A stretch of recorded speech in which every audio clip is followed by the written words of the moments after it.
Hello दोस्तों, नमस्ते। मेरा नाम रविकांत भारती है।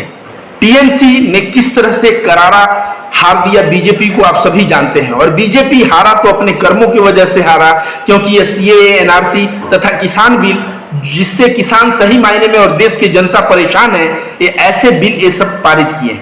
अब देखिए, हरियाणा में पूर्ण रूप से ये निश्चित है कि जो कट्टर सरकार है उस कट्टर सरकार की छुट्टी हो जानी है। और बहुत दिन नहीं, जैसे ही चुनाव आएगा उनकी छुट्टी तय है, क्योंकि हरियाणा के प्रत्येक घर के व्यक्ति जो है, ये प्रत्येक घर के लोग ये बीजेपी से एक तरह से नफरत करने लगे हैं और एक किसान आंदोलन में भाग लिए हुए हैं। तो आजकल हरियाणा में अगर मुख्यमंत्री या किसी मंत्री को आना होता है तो दो एड्रेस होता है।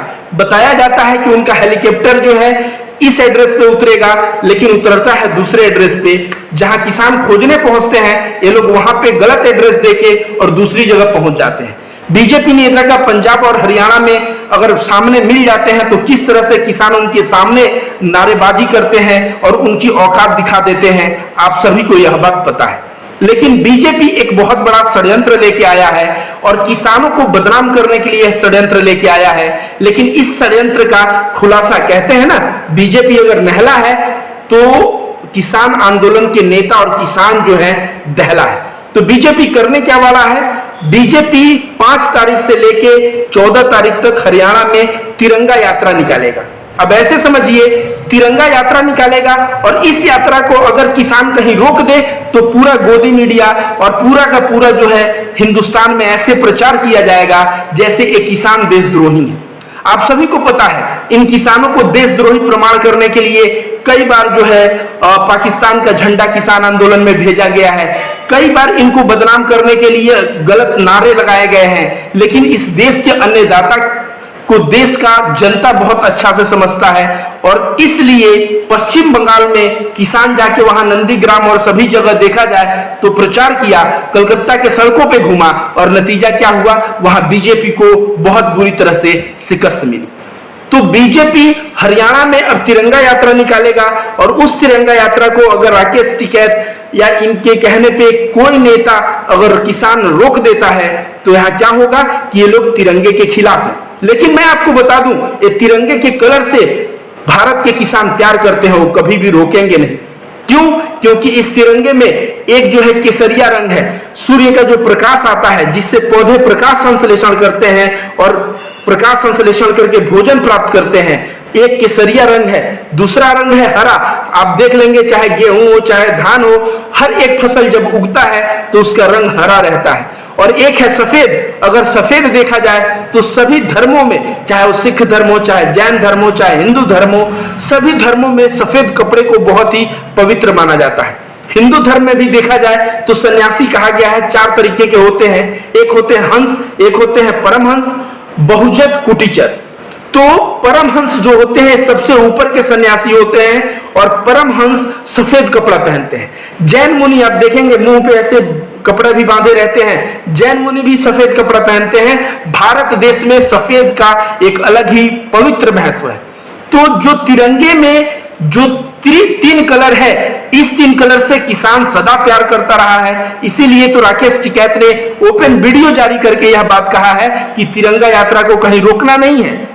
तिरंगा यात्रा को बल्कि जिस दिन ये बीजेपी वाले तिरंगा यात्रा निकालेंगे उस दिन किसान भी ट्रैक्टर के साथ तिरंगा यात्रा निकालेगा और दिखा देगा कि इनकी औकात क्या है। क्योंकि बीजेपी के तिरंगे यात्रा में 2-4 लोग दिखेंगे और किसानों के तिरंगे यात्रा में इतने ट्रैक्टर और इतना झंडा और इतना हुजूम दिखेगा, उससे सोशल मीडिया, गोदी मीडिया तो उसका प्रचार नहीं करेगा, लेकिन सोशल मीडिया पे किसान सही मायने में अपनी ताकत दिखा देंगे।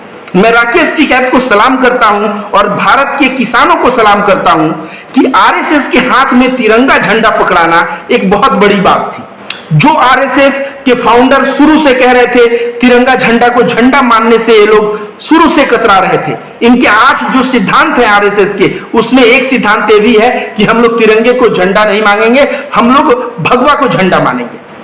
तो जो आदमी नागपुर के अपने कार्यालय में कई दशक, आजादी के कई दशक हो गए और वहां पे वो जो है तिरंगा झंडा नहीं लहराया, आज किसान एकता और किसान नेता और जो किसान है उसी आरएसएस की औकात इतनी कर दी है कि वो सड़क पे तिरंगा झंडा लेके अब घूमने को तैयार है। तो ये किसके वजह से हुआ है दोस्तों? ये तिरंगे की वजह से हुआ है। अब इसमें एक डर है, वो डर क्या है मैं आपको बता दूं। इसमें डर ये है कि बीजेपी जब तिरंगा यात्रा निकलेगा तो बीजेपी का ही कोई जो है व्यक्ति हरा टोपी लगा के आके वहां डिस्टर्ब करेगा और उसका गोदी मीडिया जो है प्रचार करने लगेगा कि देखो भाइयों, बीजेपी तिरंगा यात्रा निकाल रहा है और किसान कैसे परेशान कर रहे हैं। क्योंकि बीजेपी और आरएसएस का शुरू से इनका चरित्र दोहरा रहा है। अगर आजादी के बाद नाथूराम गोडसे ने महात्मा गांधी की हत्या की तो आप सभी को पता होगा मुसलमान बनकर हत्या की। आप देखेंगे तो कहीं मंदिर में गाय का मांस फेंकते हुए नकाब में व्यक्ति पकड़ा जाता है और उसका डिटेल पता किया जाता है तो आरएसएस का मेंबर रहता है। तो आरएसएस वाले शुरू से दोहरे चरित्र के लोग रहे हैं। ये शुरू से बदनाम करने के लिए किसी को एक कितने भी हद तक नीचे गिर सकते हैं। लेकिन मैं बता दूं, एक किसान है। किसान मतलब इस देश की मिट्टी जिसके हाथों में, जिसके सर में और जिसके पूरे शरीर में। अभी तो धान का सीजन चल रहा है। जब धान की रोपाई होती है तो मैं कहूंगा नरेंद्र मोदी से, मैं कहूंगा बीजेपी और तमाम आरएसएस के बड़े नेताओं से कि तुम जाके थोड़ा खेत में देखना। किसान का सर से लेके पैर तक कोई ऐसा जगह नहीं होता जहां इस देश की मिट्टी नहीं लगी रहती।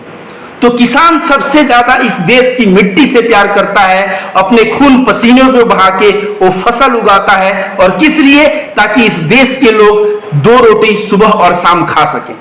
ऐसे किसानों के पेट पे लात मारने का कार्य जो भाजपा सरकार कर रही है और करती आई है, ऐसे भाजपा सरकार की औकात एक किसान सही मायने में 2 दिन में दिखा देंगे। और आप देखिए ये तिरंगे यात्रा में ही इनका क्या कंडीशन होगा।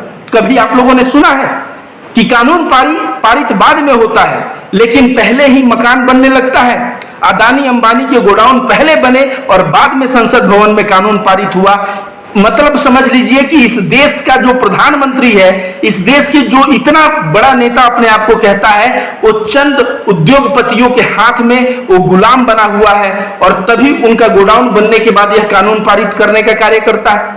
ऐसे प्रधानमंत्री को मैं कह रहा हूं कि 2024 में छुट्टी तय है और योगी आदित्यनाथ को उत्तर प्रदेश से छुट्टी तय है और जो खट्टर हैं इनकी भी छुट्टी 100% तय है। क्योंकि पंजाब और हरियाणा के किसान जो है सही मायने में बहुत ही नाराज है किसान बिल से। और अभी तक नरेंद्र मोदी ने जितनी भी मीटिंग किसानों के साथ जो है भाजपा पार्टी की हुई है, सरकार की हुई है, उस मीटिंग में ऐसे औने पौने बातें ये लोग कर रहे हैं। ये लोग किसी भी तरह से चाह रहे हैं कि किसान लोगों को और किसान नेताओं को बैठाया जाए। लेकिन मैं कह दूं, एक किसान जो है एक कोई आम बात नहीं है। किसान होना अपनी एक बहुत बड़ी बात है। और राकेश टिकैत ने जो डिसीजन लिया है, उस डिसीजन में जिस दिन बीजेपी तिरंगा झंडा निकालेगा उसी दिन किसान ट्रैक्टर के साथ तिरंगा यात्रा निकालेगा। यह बहुत ही नहले पे दहला डिसीजन है। और ऐसे ही मोदी सरकार और अमित शाह जैसे लोगों को और हरियाणा कट्टर और योगी आदित्यनाथ जैसे लोगों को किसान ऐसे ही उनकी औकात दिखाता रहे समय समय पे, तो डेफिनेटली ये सभी जगह से इनकी छुट्टी तय है। योगी आदित्यनाथ कह रहे हैं किसान लखनऊ आ जाओ तो तुमको जेल भेज देंगे। तो राकेश टिकैत ने क्या जवाब दिया? हम बैठे हुए हैं गाजियाबाद में, भी उत्तर प्रदेश में पड़ता है, आओ गिरफ्तार करो। योगी आदित्यनाथ, कहा जाता है ना कि जो कर्म योगी होता है, कर्म योगी मतलब अपने कर्म से फल निकालता है। असली कर्म योगी कौन है? भारत का किसान है। और भारत का किसान सही मायने में असली कर्मयोगी है। और उसको जेल में डालने की अगर धमकी दोगे तो तुम्हारा जो उत्तर प्रदेश है ना, इसके जितने भी जेल हैं, उस जेल की कैपेसिटी इतनी कम हो जाएगी ना कि सड़क पे जो है तुम बैठ के आंसू बहाओगे। क्योंकि तुम कितने किसानों को अंदर करोगे?